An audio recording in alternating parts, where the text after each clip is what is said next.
I think you should have worn your advanced nutrients shirt. That was a pretty good one. I have the hat on. I can't. The shirt was cooler though. I can't double up. Hat's non-negotiable either.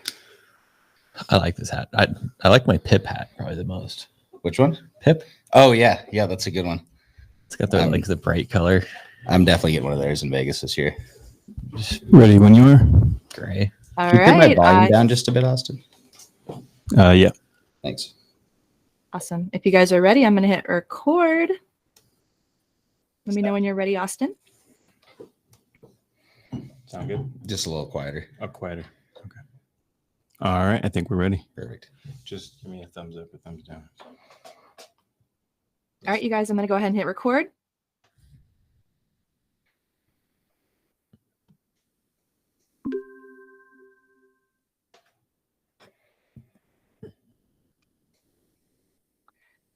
Hello, hello. It's Thursday, 4:20 p.m. Eastern. That means it's time for office hours, AROYA's weekly session for cultivators to hear from the experts and talk to each other about what they're seeing with their grows. My name is Mandy, and I'll be covering for our lovely Keisha today. She's representing AROYA out at MJ Unpacked. So if you're out at Vegas at that event, be sure you connect with her. We're also going to be out at a couple of conventions coming up, like Hall of Flowers and MJ BizCon. It's super exciting to be a part of such an industry that's growing so fast. So today we're actually here for episode 40. So we're over live on YouTube. So make sure you post your questions for me and I'll make sure I get those to the guys. If you're live with us here and you have a question, you can type it in the chat at any time. If we do choose you, you can go ahead and ask your question or I can ask it for you. But today we're here with Seth and Jason live and on the air. Hey, what's up, guys? Hey. Hey, Mandy. Hey, good to see you. How's your week going? Good. Yeah, it's pretty nice outside here. We finally got a little rain. Nice. All right. A little turn of the seasons happening soon over there. That's awesome. Love to hear about it. Getting some more people joining us. Welcome, welcome. Hi, Laura. Well, we had a couple of questions come in over the week, and we had a bunch from Instagram last week. So you guys have any other messages before we just jump right into the crop steering questions? Let's get started. Yeah. I love the game faces. Let's go, you guys. All right. Our first question came in from Rich over on Instagram. This week he wrote, I'm looking into getting a tent to store my mom's. I also plan to use it for root cuttings and to veg out. Do you have any advice before I get started? Make sure you've got some airflow in the tent is definitely one of the starting places. Make sure your lights aren't overheating the tent. So sometimes, just a good exhaust fan as well as an air exchange fan, either or mixing fans in there. That's probably going to be the number one things. Other than that, it's just like having a little sealed room for that stuff. And it's a great idea to kind of keep contamination down from your mom's, your little cuttings. Yeah. And, just remember, like if you're vegging plants in there, you don't have any separation between your mom's, your cuttings, and your veg. So if, for instance, your mom's get any kind of pest in them, you're going to have some problems with your clones and your veg too. So in an ideal world, you might want 3 tents for that kind of purpose. And then the other thing is just, I always like to remind people, as far as contamination goes, never go backwards in the life cycle. So if you go in and water your mom's and check your clones and do your veg watering in the morning, don't go back in there after you check your flower room. Simple protocols to help keep your place clean go a lot farther than trying to spend a lot of money on technology to do that. Awesome. Thanks, guys. We had another question come in from our friends over at River City Growers. They want to know, Aqualab aside, what's your favorite method for measuring dried or cured finished product? Aqualab. Well, when measuring it, I like to use a scale personally.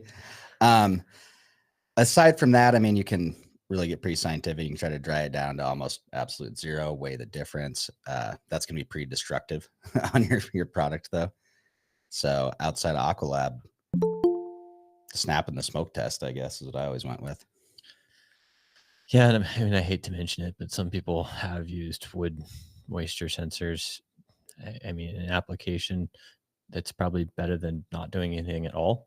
I don't know how many steps better it is, but yeah, my favorite, and probably just because I have good access to it, is an Aqualab If you are processing lots of product, then it's definitely a good route to go to ensure that you're not losing 1%, 2% over thousands of pounds of product. Another thing that I always really liked about it that has been a big selling point is the fact that quite a few of your labs that do your COAs are using an Aqualab. So if you use that Aqualab, you know that your product should get the same results by the time it gets to them. If it doesn't, just make sure that that the packaging going out the door to get COAs is good to keep that product fresh. Awesome. Thank you Yeah, guys for that. absolutely. I just want to touch on that too and just say, there's quite a few people I work with that haven't, they haven't taken that step to the Aqualab yet. That's an eventual scale out plan.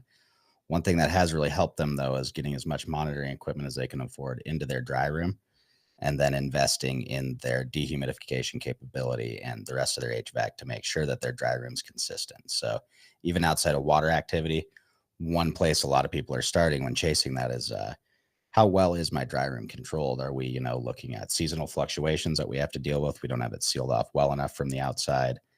That is just a big thing too. Getting your processes refined so that if you can hit the point where you're confident that your quality is very, very close without equipment, you're at least having consistency in your process. And that's even with the equipment, that's what we're going to be refining, right?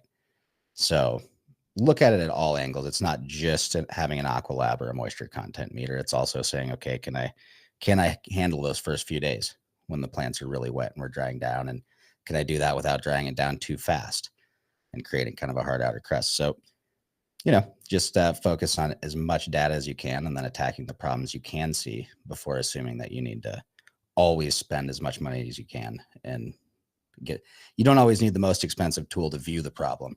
You might need it to really, really define it and really get down to it, but you can do a lot without it. Yeah, that's a great point. Actually, just earlier this week, I was working with a guy refining some HVAC systems at a place, and he was very thankful for absolute humidity reading that we have in the AROYA system. And if you're trying to spec out how much more dehumidification capacity you need, absolute humidity is a fantastic tool for understanding the capacity of new dehumes. Yeah, we can actually figure out how many pints we need. Although then you're going to wish everything was rated in metric after that. Yeah. Awesome. Thanks, guys. We had a question come in over, let's see, on Instagram today, too. B-Ski Genetics wants to know, I'm only running 4 lights, but looking to maximize my yields with my space. I'm excited to introduce the Teros 12 into my next run. Is there anything on our website where I can get a guide or how to feed and what to look for to steer either way? I don't know if we specifically have that. I know in our user manuals and our onboarding guides for AROYA clients, we do provide kind of an outline there. If you want somewhere to start that explains that kind of thing, so you could check out like one of the FloraFlex expert Instagram sites, maybe download some GrowDan white papers. Those are the places that I would start for online resources. Yeah, I'll definitely kind of expand it. So FloraFlex tech support is actually that's kind of one of the lead ones. They've got a lot of great guides on how to do it without necessarily having access to the equipment. One thing you do need to understand though is there's certain limitations without having that monitoring equipment. So like with just the Teros 12 and the Solus application, you can have some pretty decent success with that small room, so long as you can really nail down that consistency in there. And then, the next level is like, okay, how often are you there to take those readings? If you can get a reading every hour, we're going to have a lot greater control than if you can get a reading twice a day, for instance. So you can accomplish quite a lot.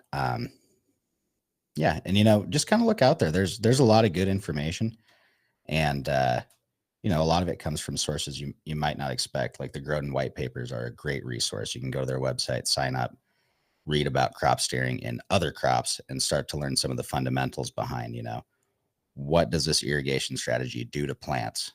And then, the more you understand about that, and if you're very passionate about the cannabis plant and our different phases of growth, you can kind of start to put together, okay, here's why we are steering generatively during this time period stretch. Here's why we're bulking when we're bulking. And here's why we're ripening when we're ripening. Yeah, if you plan to, get bigger than that at some point, be running a production facility or 100 lights or something like that size, then I definitely like the university extensions as well. Many of them have greenhouse manuals that they provide to their students that are enrolled in those programs. Download them and start to just dive into the science behind cultivation. I found that really helped me out when I began cultivating. Yeah, if you can read a set of irrigation instructions over and over and over, and if you aren't looking at what kind of physiological changes and morphological changes we're producing with the plant, then you're kind of just waiting to see what happens, right? It's kind of and when you're in business, trial and error experimentation is really, really expensive. We all know that.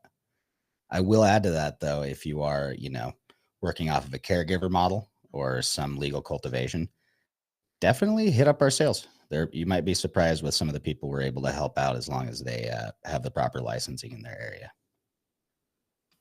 Great. So there's a couple of different ways you can approach looking for resources, but it's all about kind of having an understanding of horticulture. And the science behind it. Awesome. Thank you guys for that. We did have a question come in over on YouTube. Gabe wants to know, will the open sprinkler integration be able to operate through Zentra as well? No. No current plans for that. Yep. Okay, awesome. Thank you guys for that. We had some more come in on Instagram. Okay, so we had a user ask about different viroids, the infectious entities that affects plants. They're asking about, do we know all 15 of them that typically affect cannabis plants? Do you guys want to talk about some of them? Some of the most detrimental ones that you guys have seen? I mean, so probably way more than any other viroid that we hear about is hop latent. And, over the last few years, it's definitely been fairly destructive on some crops. The fact that it does take a lab to verify that it is hop latent. Typically, you'll see some plants being dudded, and not all plants are symptomatic, even if they are infected. And so it's a tough one. Definitely worth getting your mom's tested before you make a large number of cuts, and being very diligent with cleaning your cutting tools. Yeah, full foreclosure. I'm not a certified or licensed, or I have some plant pathology education, but I can't rattle off 15 viroids for you off the top of my head. At the end of the day, though, when we're talking about production systems, we have a certain limit to how we can treat different things, right? Like if you've got hop latent, what are we looking at doing? Well, hopefully putting something into tissue culture and completely nuking the facility. So at the end of the day, you got to look at, okay, how much is it to, combat this viroid, and what does it take? Well, at the end of the day, it takes cleaning out the facility. It also takes that tissue culture cleanup, which is difficult, cost, and time consuming. Can it be worth it? Absolutely. But then going on from that, the more important thing with viroids is to look back and say, okay, where did it come from? How did I get it? But before we started to see hops late, one of the bigger ones was bringing in mites or root aphids, or, all the results of bringing in a potted teen into your facility from another facility. Well, the same is true with the virus. And at the end of the day, we can explore each of those viroids, but, cleanliness and avoiding exposure is really the only way to keep them out of your facility. Awesome. Good notes for people out there who are looking to avoid those. We had a bunch of questions come in over on YouTube in just a minute. So Jason wants to know, another Jason out there. Hey, AROYA team, I'm the DC for a licensed producer in South Africa. I was wondering if you have any thoughts on pollination prevention and high temp in greenhouses, and how can I get AROYA hardware? Yeah, let's start off with the AROYA hardware. I'm not positive we can sell in South Africa right now. I think I'd have to check with our team and some of the licensing on our radio for those devices. We'd love to get you some systems. So call our sales team, or I can check on if that's an area we can sell to. As far as reducing pollination, we'll start off with that one, and we'll talk about high temps, ways to combat that in a greenhouse. So my favorite way of avoiding pollination is pressure positive greenhouses. So in a lot of greenhouses that we see traditionally, older school designs, they will have exhaust fans. So this is going to create a negative pressure box. That's what's pulling the air through the intake. A lot of times that's a pad. And so if we actually run pressurizing fans, then we're not creating a vacuum. So any of the leaks in our greenhouse, if we are negative pressure, they're going to pull in things like pollen, pests, dust, any of that type of stuff. And a lot of the newer greenhouses, especially high-tech ones, we're running positive pressure in there. So that's my favorite way of avoiding pollination. What are your thoughts there? Yeah. I mean, I completely agree. Treat your greenhouse like a flow hood. Pollen can't move upstream in airflow. So if we have airflow pressurizing the greenhouse, we're also not only, pushing air out of, the bigger orifices, our vents and everything, but even the small parts that are really difficult to seal up. And that can not only help with pollen, but things like thrips and mites and other stuff that's trying to crawl in from the outside. And then the other side of that, I think, is starting to identify, where do your pollination problems come from? Are you within a mile of a traditional hops field? Are you really close to a bunch of outdoor grows? In my experience, and maybe this is personal, I found that when I had pollination issues in the greenhouse, usually that was from herming plants. And unfortunately, I would find that if I was growing, say, 7 different strains in there, some of them might, throw any kind of hermaphroditic trait stamens at different times. So I might have some that like to do it early. So then, all right, well, I'm seeing some pollination in some part of the greenhouse around week 5, but then I've got other ones that drop at week 7. And then I don't really see like full seed formation. I see little seedlets that are, don't even have a developed embryo in them yet. So really look around and see, is it outside or is it happening inside? And especially sometimes when it happens early and without a lot of prevalence with those herming plants, we can see a lot of seeds deep inside the bud that get set before we enter bulking. So really, I mean, yeah, there's some good tips to avoid it. One of the better ones, though, is really trying to figure out exactly the source of that pollen. It's kind of like we talk about hops latent just recently. Well, if you can guess, it came from hops, because here in the Northwest, we have a few regions that are really good for growing hops and happen to have a lot of people that want to grow cannabis there. So you add in, the recent push over the last decade to establish hemp agriculture. And we have a few locations in the Northwest that are just a perfect environment for that. And then add breeding and the traffic of clones and the lack of certification and regulation for the clone industry right now. And now you kind of get to where we're at. So always try to find the base of your problems. Yeah, and I think we can lead into his next question here. Is obviously to help reduce any hermaphroditic traits, you can decrease some of the stressor points or beyond stressor points of your plants. So one of those would be heat in a greenhouse. And I'd imagine down over in South Africa, that is a real concern a lot of portions of the year. So a couple of ways to deal with that, and would probably just talk about the typical equipment ways. Gable vents. If you've got roofs that can pop open, that's going to naturally allow the hot air that's rising to escape. So rather than just being a vertically exhausted greenhouse, or a horizontally exhausted greenhouse, or horizontally pressurized greenhouse, you can run those roof vents. If you are positive pressurized, which is awesome, typically you'll see less gradient from front to back of the greenhouse. You may not even have a front or the back of the greenhouse like you would with a horizontally exhausted greenhouse. So make sure that you've got nice cold water in your pad pumps.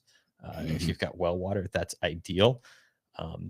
One of the things that I did try when we got beyond our cooling capacity was actually putting ice in the pad pump, and that made a pretty significant difference on a day-to-day basis.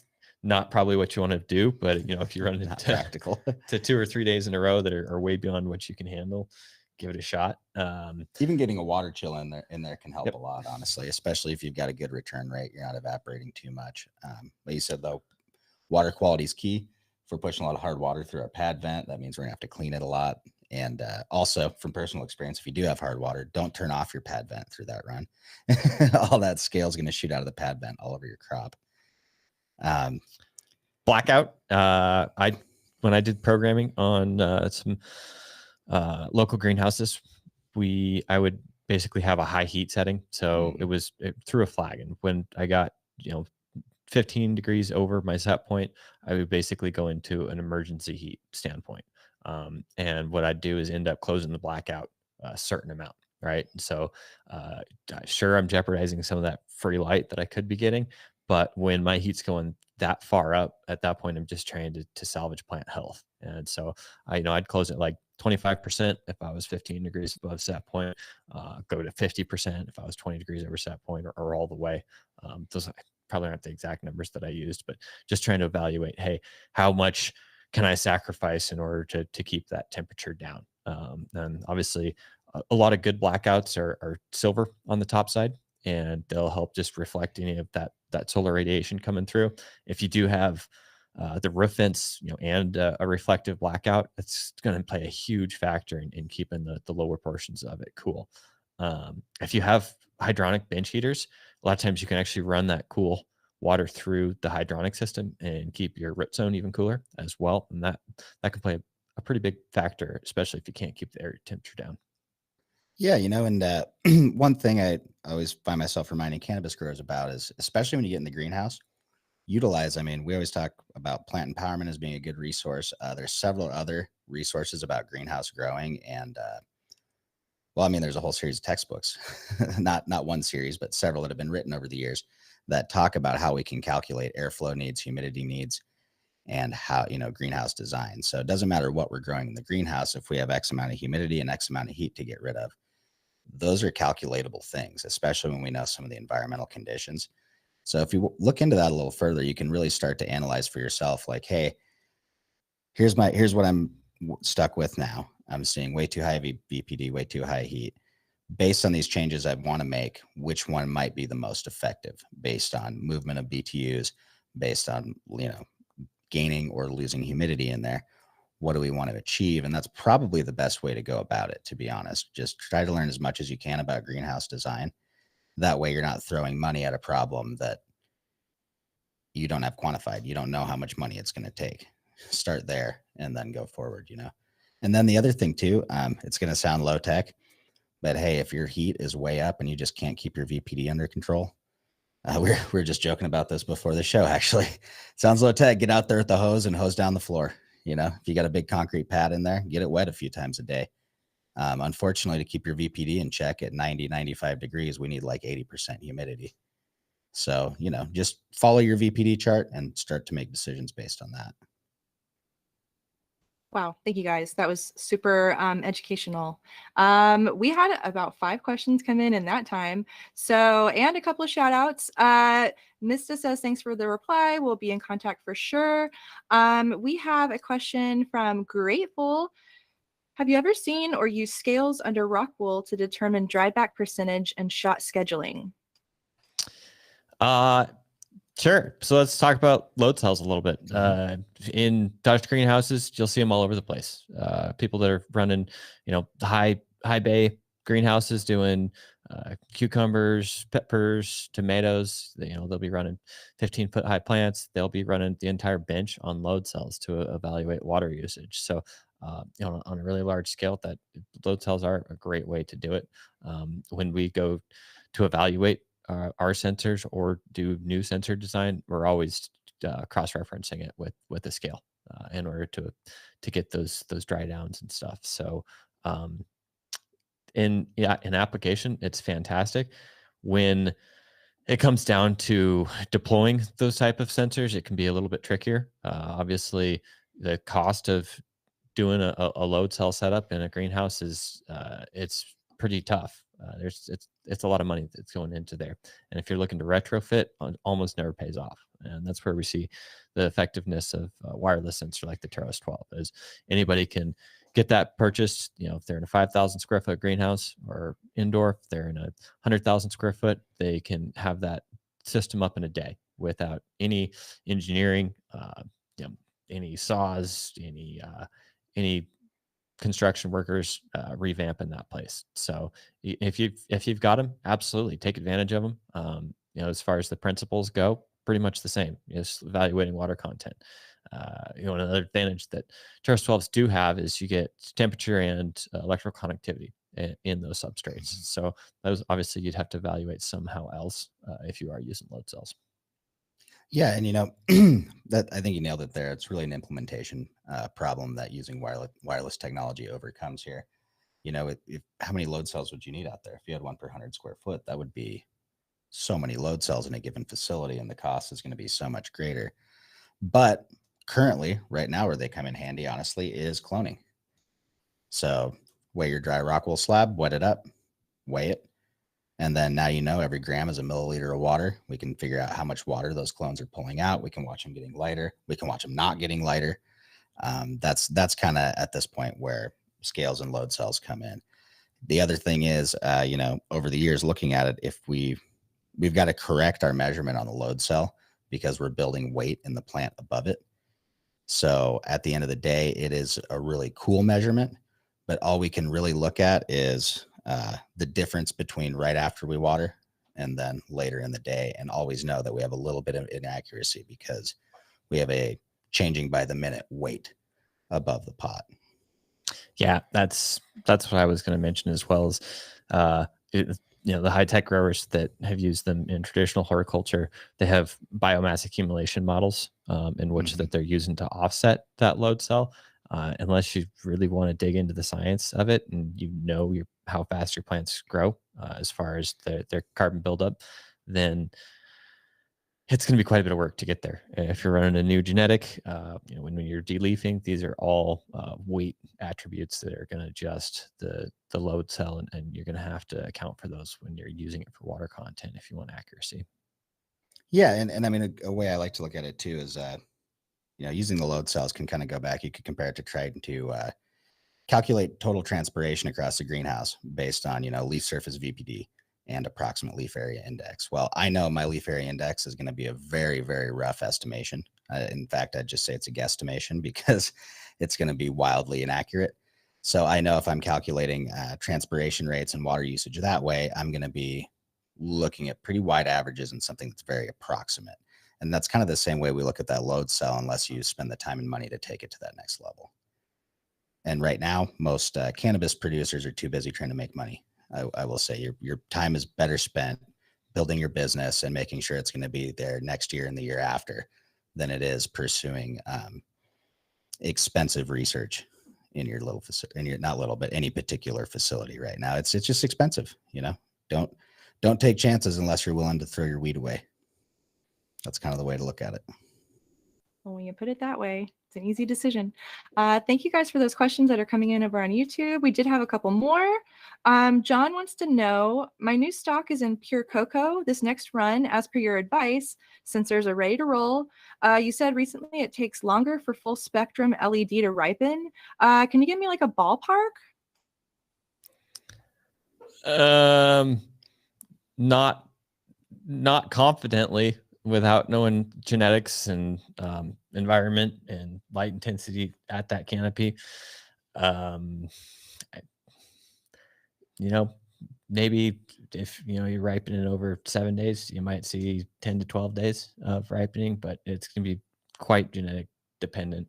When we look at that spectrum change, it's affecting different chemicals in there, right? So when we look at phytochromes, cryptochromes, those are secondary metaboloids, and the concentration of those is widely different from cultivar to cultivar. And typically those are the ones that are modifying how quickly we ripen up. Yep. And I wish I'd prepared some pictures for this question. I've seen many examples of growers that have both HID and LED rooms. Typically they're running a little bit longer, sometimes in that 4 to 5 day range. Some strains they actually get quicker under their LEDs with full spectrum. Like Jason said, it's really hard to make that or tell you for what you're growing, what's going to happen.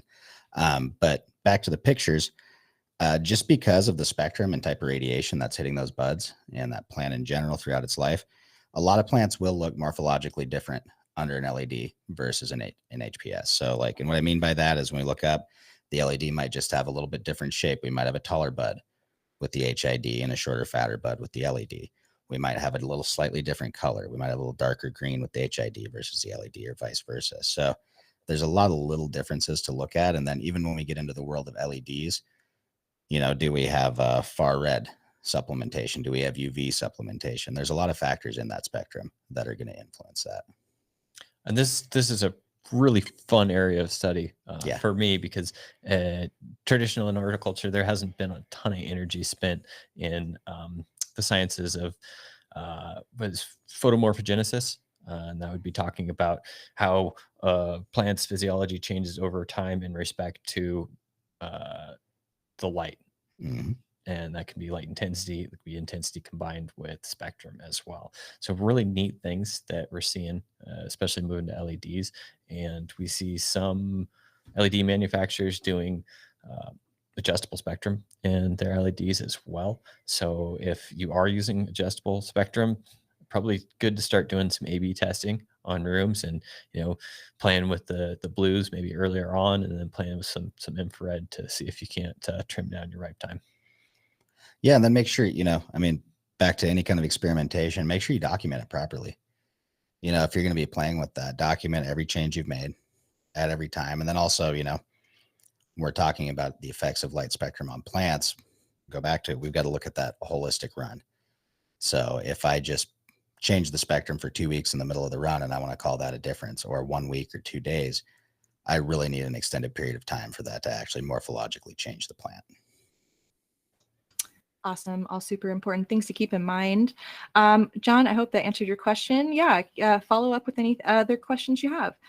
Just for Style, Santana asks, what pH ranges have you guys found most successful in rock wool?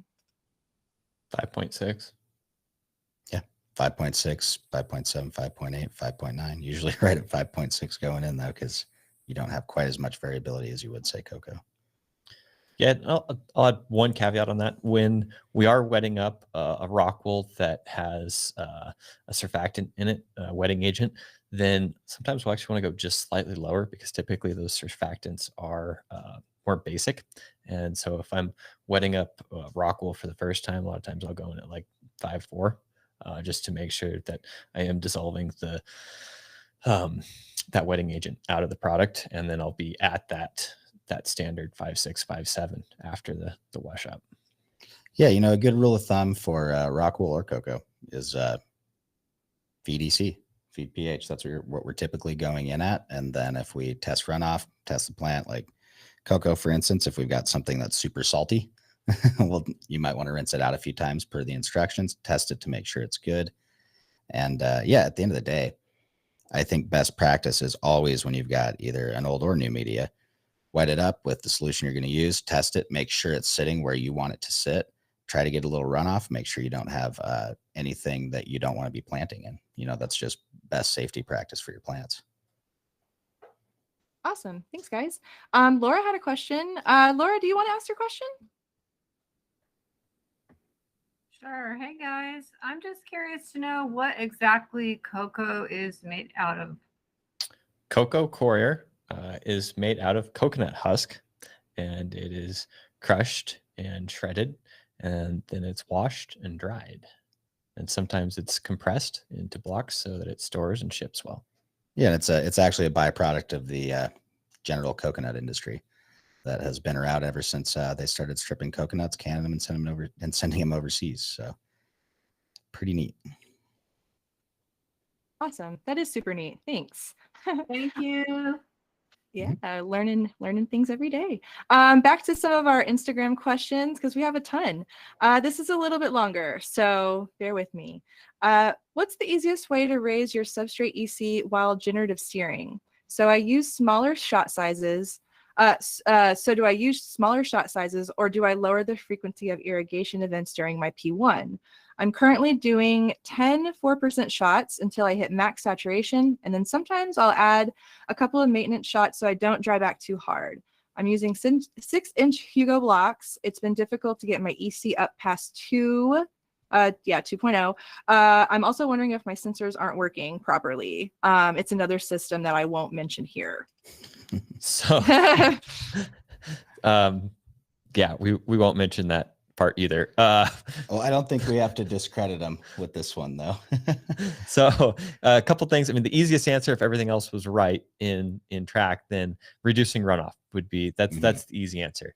Couple things going on here, though. So we're really glad that you included the details. You know, if you're running in a 6x6 Hugo and you have to do the maintenance shots, then it's going to be tricky to do some of that, you know, reducing runoff and keeping your EC stacking. So if your plants are big enough, you might just consider going in a little bit larger media, you know, possibly into some slabs and or run like an 8x8 if you don't like slabs for some reason. I personally love slabs. Yeah, so those, I guess those would be kind of the more advanced solutions to it. And then also look at your feed EC. If you're feeding too low, those plants are going to be eating up the nutrients and they won't stack up, right? And so, you know, if you're going in anywhere under, say, 2.5 with 2-part salt, then you're probably just running out of nutrients, and that's why it's not building up. Yeah, and you know, I mean, one really important factor when you're trying to dial all this in, especially these shots, and look at like, okay, how much runoff can I push, and look at, you know, what my EC is doing after that. Right now, it sounds like there's a good chance that a lot of the time, especially with the maintenance shots, like Jason mentioned, you're just washing back to your feed EC basically. And another thing to consider too is if you are trying to stack it up, you can't keep up with it. We didn't come out of veg with a high enough EC. Sometimes we got to up that feed EC. You know, upping from a 2.5 to 3.0 is a good place to start if that's where you're at, which is where, you know, the highest a lot of traditional mixes will come in. Even going up to a 3.5 or a 4 sometimes is necessary if we've got a plant that just cannot stack EC. But we always want to balance that. We always need some runoff. So, yeah, modulating runoff is typically the way we stack EC on the AROYA program. Great. Thanks for that advice. Jason, also over on YouTube, has another question. What's your strategy for plant not drying evenly in our greenhouses? Over fertigate the slow feeders or underwater the stronger plants? Thanks for any information you have. Process review and understand what's resulting in those inconsistencies is where I like to go with it. Obviously, prevention is ideal. So if there's places in your cutting processes that you think you can improve, if you need to tear out your drip emitters because they're clogged, and not run any talc-based additives in the future, those are definitely things, you know, making sure you got enough pressure so that those PCMs are operating appropriately across all of the plants. So in my first step personally would be just to review why we're running into those inconsistencies. And then obviously if I had energy left over from that, maybe I would try to compensate with what we're dealing with right now. Yeah. So, I mean, a few things there, you know, number one, we got to go find those. We got to establish, do we have a microclimate problem in this facility, or do we have a irrigation problem? So number one, if we've established that the irrigation works, it's consistent. All right. You know, number two, processes. All right. You know, how are the plants coming out of veg? Do we actually have consistency? But you did say one thing that tipped me off, which is greenhouse. Now, a lot of cannabis greenhouses that I've seen, you know, some of them are changing that, but typically have a longitudinal airflow, which means we have a pretty big gradient from where the air enters the room and where it exits. The other side of this is the trend in horticulture in general, especially pre-cannabis, which is carried into cannabis, is to install your benches parallel to that longitudinal flow rather than perpendicular. And what that means is now we have irrigation zones that are running a longitudinal differential across them. So we have a zone where one end is drying out faster than the other effectively. It doesn't sound exciting, but sometimes in those situations, you know, ideally we'd reorganize the room so our zoning was correct. Well, sometimes we've already invested all this money into this bench layout and stuff. What's the next option? More zones. Buy more solenoids, zone it off so you can, you know, be more precise with your irrigation application and treat those parts of the room that you know you're having problems with. But it really all starts, like Jason said, foundationally. Look at your processes, look at your greenhouse, and actually isolate that problem. Because again, if we have a big differential and we put in the most consistent crop, but it's all in one irrigation zone, then our ability to treat any one plant is kind of out the window. Yeah, I did a video just on kind of the statistical basis of population data. And so go check it out on our YouTube channel. I think it's called Growth Behavior, something like that. And it might give you a couple ideas on how to identify those issues. So obviously, if you do see a very clear gradient like Seth's talking about, it is probably climate related. If the consistency is spotty based, then it's probably more likely irrigation or plant consistency based. Yep, that's a good point. And then when you're looking at that too, remember we don't have a sensor on every plant. We don't have a valve for every plant. So at the end of the day, we're always playing a game of averages and working on a range for every parameter we're looking at. The best we can do is try to equip ourselves so we can make that range narrower and narrower. Awesome. Thanks, guys. Moving on down our list from our questions from Instagram this past week. NRY Garden is asking, I'm looking for some guidance on target EC in the first 21 days of bloom, and target EC 21 days until the end of flower. Do you guys have any advice? What's your EC coming out of veg?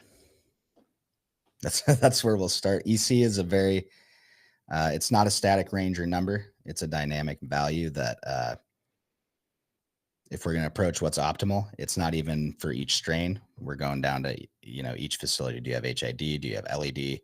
And then run to run. How consistent have you been? Where did you come out of veg at? And what can we expect to stack up to at these plants? So some plants, if we come out of veg at 1.5 or 2, once we put those into stretch, I can guarantee you most plants aren't going to stack up very well feeding at a 2.5 or a 3.0 because they're going to chomp through that salt faster and we can get it on there. Now, when that's the case, what am I looking to do? Am I looking to really jack up that EC right away?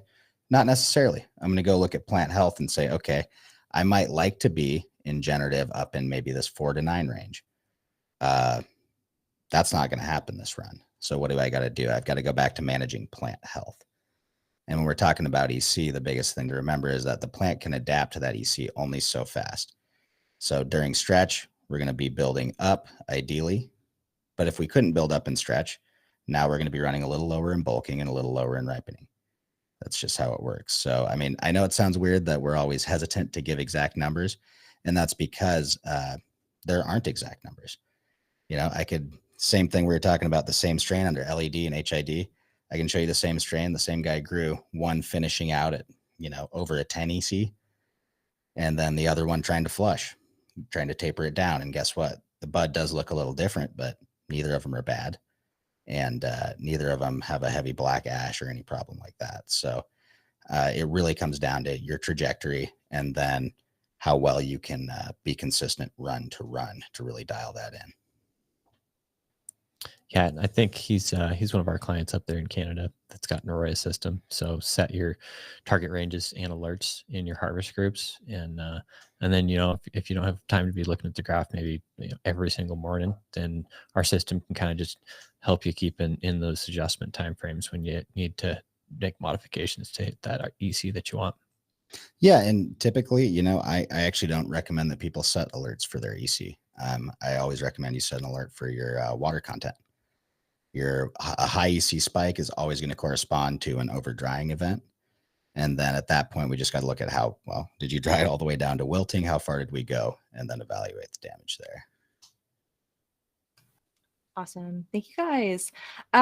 So One Love Rebel wrote in on Instagram, crop steering in larger pots, 5 gallons and up. Do you guys have any advice for me?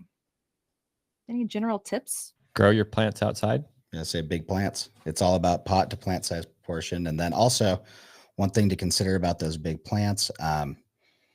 It's pretty cool to like veg indoors and in May put out a 6-foot plant into the ground that is going to get to be 14 feet tall. One of the dangers about that is we tend to see a lot higher rates of root pathogen and infection in plants that are in a big pot for a longer amount of time, just because we can't get consistent oxygen penetration into that pot. So we end up with anaerobic pockets, and depending on your environment, you could be exposed to fusarium or pythium or a number of other soil diseases that we don't want in there. So basic advice, if you want to do that, you're going big. And then, all I can say is send me pictures down the line. Go big or go home. That's what I'm going to say for this one. Awesome. King Green Beast wrote in too. Why are people convinced that product comes out better when grown in cocoa instead of rock wool? Have you guys heard that? Yeah, I'll touch on that for a second. Because cocoa looks like dirt. And I will say there are some people out there that are running kind of a hybrid system where they are throwing a lot of different organic inputs and mixing up their own soilless mix with cocoa. So there may be certain additives that you can get in there that people are not able to add to the rock wool, but man, I need to see some quantification, because a lot of it I hear is well, I just feel. And I personally don't think there's a whole lot of, if I'm running the same nutrient line in rock wool or cocoa, as long as I'm running that, and as long as I don't abuse either of those plants and they come out fairly consistent in terms of the way I grew them, I would defy you to tell the difference. We can go back to those old wine tasting things where they had the cheap wines unlabeled next to some expensive ones. And, even some of the fine wine people couldn't tell the difference when they framed it in the right way. I mean, yeah, maybe it's better because cocoa is more eco-friendly than rock wool. And that's debatable too when we talk about carbon footprint. Yeah, shipping something across the ocean. Yeah, like I said, I personally think it comes down to it looks like dirt, and it has a different feel. And then on the other hand too, you don't typically see many people running rock wool outside of a commercial application. Yes, it happens, but people at home tend to have a lot better luck hand watering cocoa than rock wool. Just because if you miss a day with your rock wool, we all know that run's screwed, or at least the yield on that run is. So the cocoa, better results over time.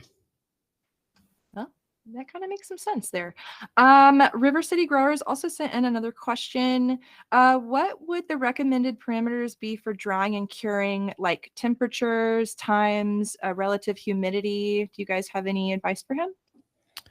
Kind of what I start off with without knowing anything else about what's going in as far as product size or the goals of the facility.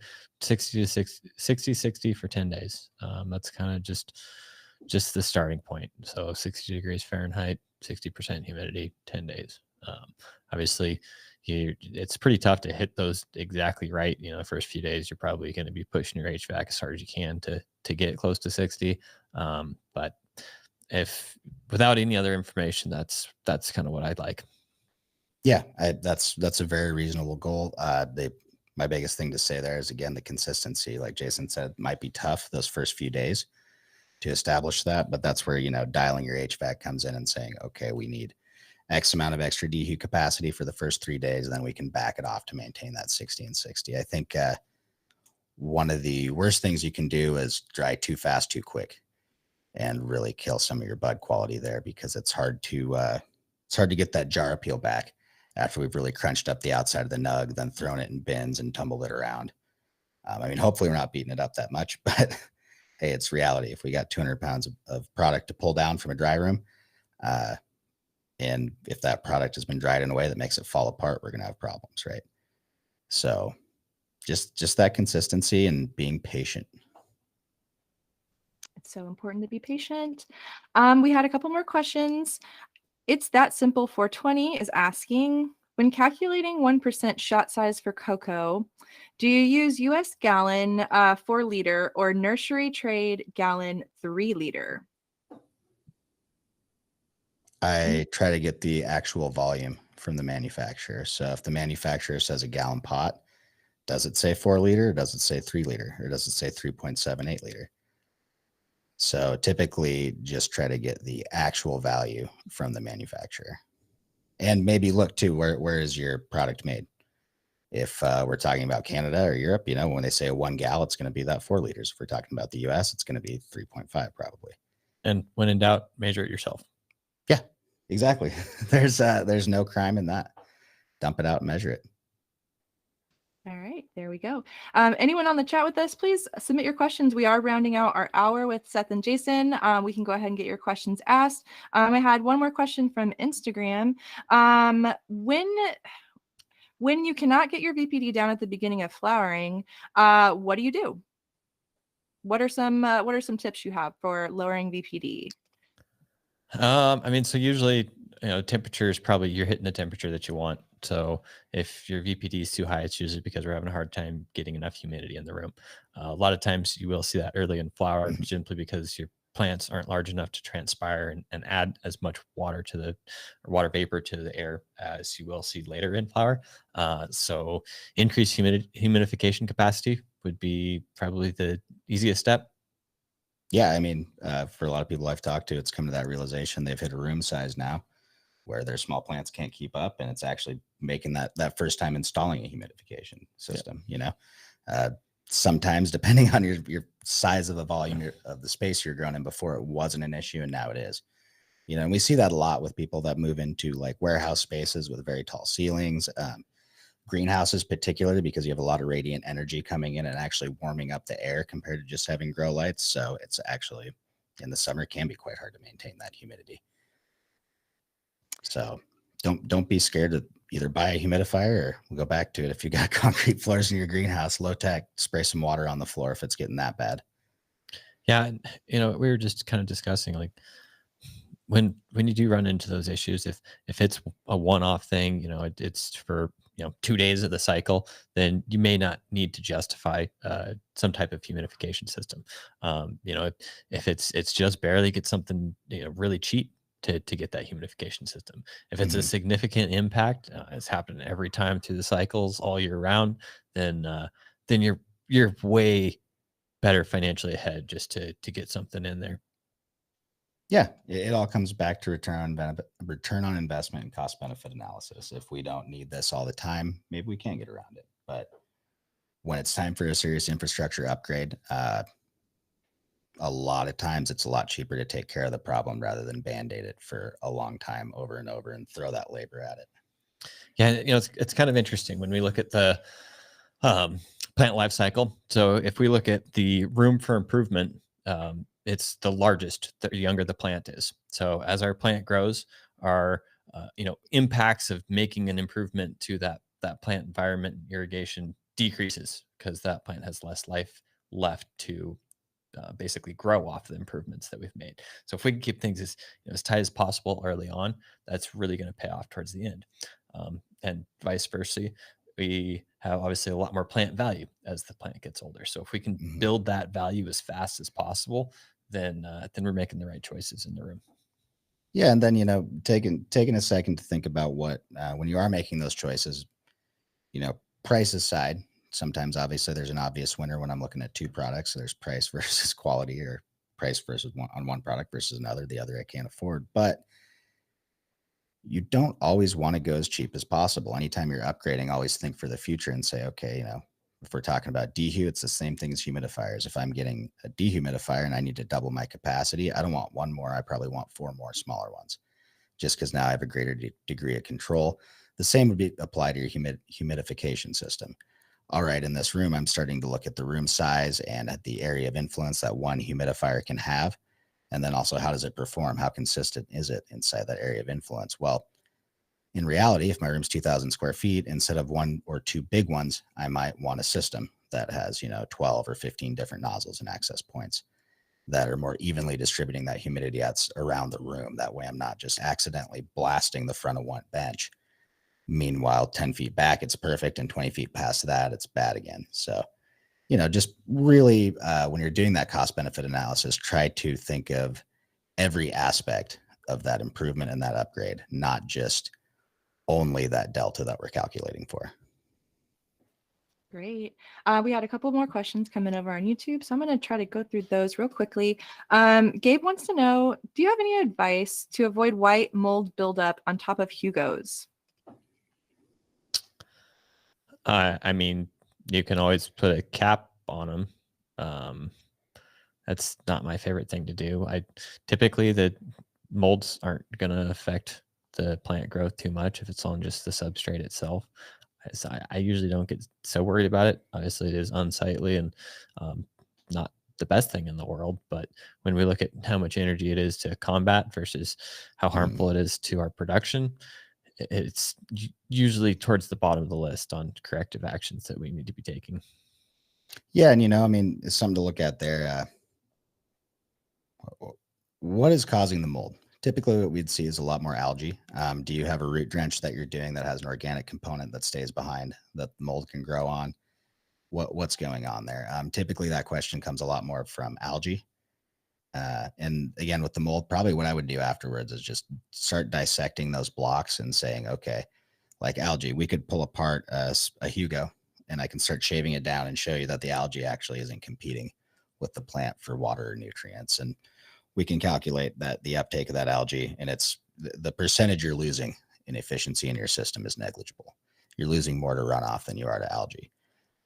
And then again, that's the reason to go in with the mold and dissect it. Is that actually like, do I have good roots?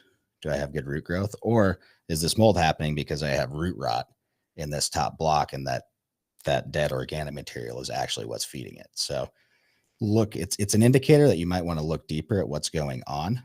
But just like Jason said, once you've investigated the problem, I mean, I've even said this about fungus gnats a bunch of times, and I do a lot still talking to cocoa growers, especially ones that want to run compost teas, and then do a drench for fungus gnats. I'm going, okay, well, quit chasing your tail here. You're spending money on the compost tea, then you're spending money on the drench, and then you're putting more compost tea on and you're getting more gnats. And the reality is those fungus gnats don't feed on your roots. They feed on the fungus in your root zone. So where fungus gnats really do well is if you bring in organic soilless mix and you've got decomposing matter in there and you've got beneficial fungus in your soil, that's what those fungus gnats eat. So if you're just worried that you see a fungus gnat or a few around, you might want to put some sticky cards out, start evaluating, okay, how many am I catching inside of a certain time period? At what point do I think there's so many fungus gnats in here they're going to like stick to the buds and people will see them in the jar? Like really identify, is it a problem that bothers you or is it a problem that actually affects quality and output? And the same can go if you, here's a classic one, switching from generative to vegetative, wash my EC out. Ran too much runoff. that happens all the time. Okay, try to build it back up a little bit, but I got some burnt tips. I got some yellow leaves because I was deficient for a few days while I was trying to get that back up. The plant didn't like it. Well, those leaves aren't going to turn back green. So part of I guess being a grower is learning when you need to when you can let things bother you and when you need to put them down and say, okay, that does bother me, but that is not a factor I need to worry about for profitability in my system. Because at the end of the day, if you're too worried about your garden, I mean, we all got to go home and sleep. We got to have a life outside the garden too. And, I don't think anyone's in this to have a bad time. Most cannabis growers I find to be fairly passionate and enjoy what they're doing. So I like to do my best to keep it that way for them. Thank you guys for that. They did have a follow-up. They don't have any organic inputs and they've never appeared on my plants. They're just unsightly. So it sounds like that's some good advice for them. I'm going to go ahead. Sorry. You could use just a small concentration of hypochlorous acid in your feed as well. That's going to do two things to just help keep your lines clean and sanitized and give a little bit more dissolved oxygen to the roots. That'll help prevent any anaerobic areas in the substrate. Yeah, and to that point too, I do know a few growers who do a very light xeritol spray in their under canopy early on after they've cleaned it up, just to keep the tables. And it's a sanitization maintenance spray. You're not actually dunking the roots you're not getting any into the root zone. You're just doing a light misting for sanitation reasons. And a lot of times that's places where they've had a history of, Fusarium or Pythium in their trays or irrigation system. And they've just developed some great sanitation measures. And sometimes developing that can also help some of those accessory problems like the mold and stuff. If there's no mold in the room, that also helps as well. Finding that source of, okay, is it in the veg room? Is it in the flower room? Where's the mold in my facility for these spores to come from? I mean, it doesn't appear entirely out of nowhere. Although spores are ubiquitous, if we've got to control the environment, it is. But if we've got a controlled environment, we should be reducing some of that compared to having a trash can full of moldy bread in the room, for instance. Yeah, I wonder if like a UV air purifier would help in that kind of case too. Yeah, any kind of air purifier, air sanitizer, even though, like you said, those mold spores are everywhere. They're ubiquitous to our environment. Any effort does help. Anytime you seal off an area and you do start cleaning the air, getting to surgically clean in that room, yeah, that might be kind of hard. But anytime we reduce spore count, it's better, less rates of infection. I mean, that's even why we see for compliance purposes and testing, we don't say, oh, it can have 0 bacterial fungal spores in it. No, we have a CFU count that it's allowed to stay below. And that's just because we know if you go above, well, we're more likely to see problems with bacteria and mold in the product. Awesome. Thank you, guys. I'm going to quickly cover our last question. Jason over on YouTube wants to know, what EC do you expect to see in runoff during week 4 flower compared to going in? I'm seeing pH drop in one cultivar. How do you interpret a pH drop staying steady or rise in runoff pH? Usually pH imbalances come from the nutrient composition, the way that the plant's uptaking it. So, if you're seeing one cultivar in an area that the pH looks good on runoff, no drift, and then one where it's too low, it's likely that other cultivar is just trying to indicate that it has an imbalanced nutrient pull-up, meaning that the nutrient composition of the feed is not getting eaten up in proportion for the elements in that nutrient on that cultivar. Yeah, and I mean, treating that, there's a range of things we can do. Typically, the easiest to do is to start to up your EC in your feed and push a little more runoff to try to correct that imbalance. What it is really often a sign of, again, if it's drifting down, your plant's feeding, it's pulling those those cations out of solution, pushing that pH down, making the solution more positive. If it's going the other way, well, why are those negative ions accumulating? Why are we going the wrong direction? And usually we do want to see a fairly static, if anything, a slight drop in pH, but not much. Great. Thank you guys for that. That was all of our questions for today. Yeah, we covered, I feel like a record amount. I think I've said that before, but we got through them all today. So thank you guys. Any other messages you guys want to tell our audience before we sign off for today? No, if you're at Hall of Flowers next week, come say hi to me. I don't know if we'll be doing office hours. Maybe we'll have a chance just to highlight some of what's going on down there at that exhibit, and Seth can hammer out all the knowledge on his own. Yeah, hopefully we'll have some live coverage next week, but who knows? We gotta Jason's not a full news team. We don't have a van to send for him, so we'll see what happens. Who knows? Who knows what we have planned? Yeah, she knows a little bit more about solid. that than we do. There we go. Who knows? You guys are going to have to log in and see. With that, I'm going to go ahead and sign us off. So Jason and Seth, thank you so much for another great conversation. It's always a pleasure to learn from you guys. And thank everyone for joining us this week on AROYA Office Hours. Thank you guys giving us some shout outs. We do this every Thursday. This is the best way to get answers from our experts, is to join us live. So go ahead and sign on with us. If you have questions about AROYA, we do recommend that you book a demo with our experts. They can tell you all about how it can improve your cultivation process and all of the ways that we can help you grow. As always, if you have a topic that you'd like us covering on office hours, please do chat us, shoot us an email at support.aroya@metergroup.com, or send us an Instagram DM. We'd love to hear from you. We record every session and we'll be emailing everyone in attendance a link from the video from today's discussion. It'll always live forever over on our YouTube channel, so like and subscribe while you're there. If you find these conversations helpful, please feel free to share with your network and spread the word. We'll see you guys next time. Thank you so much. I'm going to stop the recording. Thanks, guys. Thanks, Mandy.